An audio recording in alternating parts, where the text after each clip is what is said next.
ఇవాళ మనతో పాటు వేణుస్వామి గారు ఉన్నారు. స్వామి నమస్తే సార్. నమస్కారం నాన్న. ఓం నమో వెంకటేశాయ. వెంకటాద్రి సంస్థానం బ్రహ్మాండే నాస్తికించిన వెంకటేశ సమోదేవో నా భూతో నా భవిష్యతి.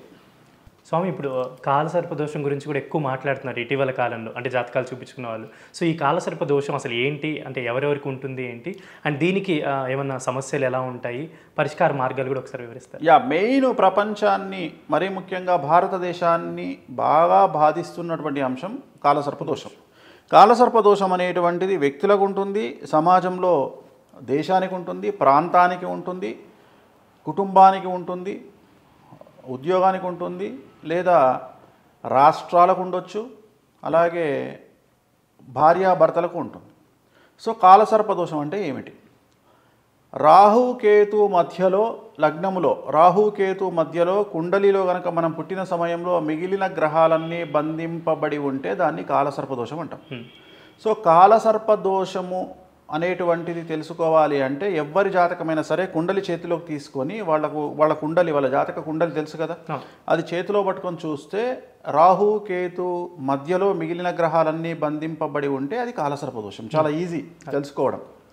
లేదు లగ్నంలో రాహు ఉన్నా, 7వ స్థానంలో రాహువు కేతు ఉన్నా, లగ్నంలో రాహు కేతు ఉన్నా, 12వ స్థానంలో రాహు కేతు ఉన్నా, 6వ స్థానంలో రాహు కేతు ఉన్నా దాన్ని కాలసర్ప దోషంగా భావించాల్సి ఉంటుంది.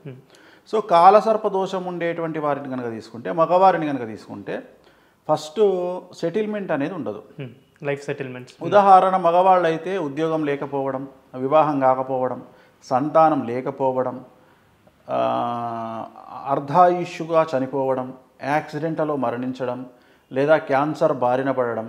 అలాగే ఆడవాళ్ళ విషయానికి వస్తే భర్త చనిపోవడం, అలాగే తల్లిదండ్రుల నుండి దూరంగా ఉండడం, అలాగే వివాహం చేసుకొని ఒక పెద్ద ఇంటి నుండి వివాహం చేసుకొని చాలా పూరి గుడిసెలోకి షిఫ్ట్ అవ్వడము, సంతానం లేకపోవడం, ఆడవారికి అంటే పీసీఓఎస్ లాంటి సమస్యలు, గర్భసంచికి ప్రాబ్లం రావడం,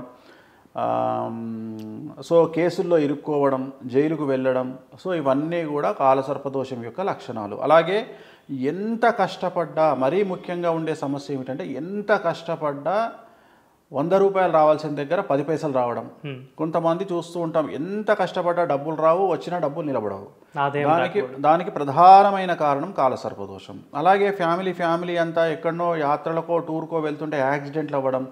సో ఇవన్నీ కూడా కాలసర్పదోషం యొక్క లక్షణాలు. సో కాలసర్పదోషానికి సంబంధించినటువంటి పరిహారాలు ఏమిటి అంటే, ఎవరికి కాలసర్పదోషం ఉన్నా సరే శ్రీకాళహస్తిలో రాహుకేతు పూజ జస్ట్ 300 రూపాయలు ఉంటుంది, అది చేసుకోవడం. రెండవది త్రయంబకేశ్వరంలో నారాయణ నాగబలి అని ఒక పూజ ఉంటుంది. సో ఆ పూజ 3 రోజుల పాటు చేస్తారు. చాలా తక్కువ ఖర్చుతో 7,500 రూపాయలతో అయిపోతుంది. ఆ 7,500 రూపాయలలో వాళ్ళే అకామిడేషన్ ఇస్తారు, వాళ్ళే ఫుడ్ పెడతారు, వాళ్ళే పూజ సామాగ్రి మొత్తం వాళ్ళే చూసుకుంటారు. అసలు ఇవాళ రేపు ఒక అకామిడేషన్ అంటేనే మినిమం 2,000 రూపాయలు లేనిది లేదు. బట్ 3 రోజుల అకామిడేషను, 3 రోజులకు సంబంధించిన భోజనము, 3 రోజులకు సంబంధించిన పూజా సామాగ్రి 3 కలిపి 7,500 రూపాయల్లో ఈ పూజ అయిపోతుంది. దాని పేరు నారాయణ నాగబలి.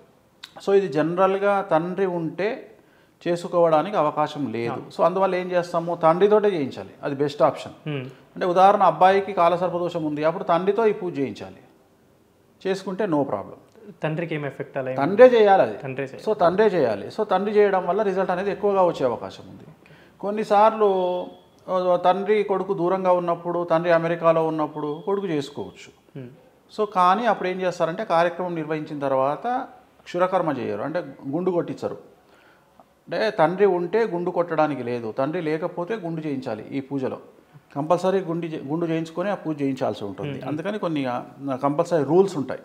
సో త్రయంబకేశ్వరంలో నారాయణ నాగబలి నిర్వహించడము, అలాగే మంగళవారం నాడు రెడ్ కలర్ బట్టలు వేసుకోవడము. సో వీటి ద్వారా కాలసర్పదోషం యొక్క తీవ్రతను తగ్గించుకుంటే రాబోయేటువంటి కాలంలో వాళ్ళ జీవితంలో కాలసర్పదోషం వెళ్ళిపోయి చాలా అనుకూలమైనటువంటి ఫలితాలు వాళ్ళు పొందుతారు. వాళ్ళకంటే ఏమన్నా ఉంగరాలు కానీ అలా ఏమైనా సేమ్ కాలసర్పదోషము కుజదోషం సేమ్ రెమెడీ ఏంటి అంటే పగడాన్ని కుడి చేతి చూపుడు వేలో ధరించడం, పగడం ధరిస్తే సరిపోతుంది. అయితే అంటే ఇప్పుడు మీరు ఎర్రటి వస్త్రం ధరించాలని చెప్పారు మంగళవారం పూట.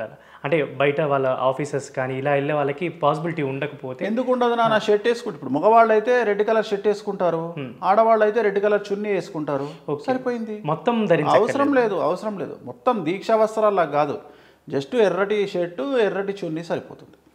Thank you sir.